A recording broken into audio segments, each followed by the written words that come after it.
So మీరు ఒకసారి అక్కడికెళ్ళాక ఒక నెల రోజులు సముద్రంలోనే ఉంటారా? ఒకసారి బోట్ తీసుకున్న తర్వాత నెల రోజులు సముద్రంలోనే ఉంటారు. నెల రోజులు ఉంటాం.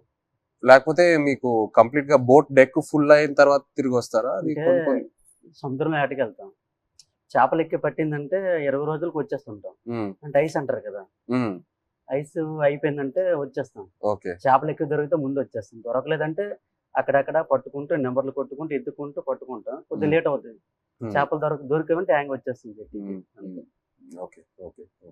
అండ్ మీరక్కడ సముద్రంలో ఉన్నప్పుడు సెల్ ఫోన్ కనెక్షను ఇంటోల్ తో మాట్లాడాలనుకున్నా, పిల్లలతో మాట్లాడాలనుకున్నా అలాంటి అవ్వదు.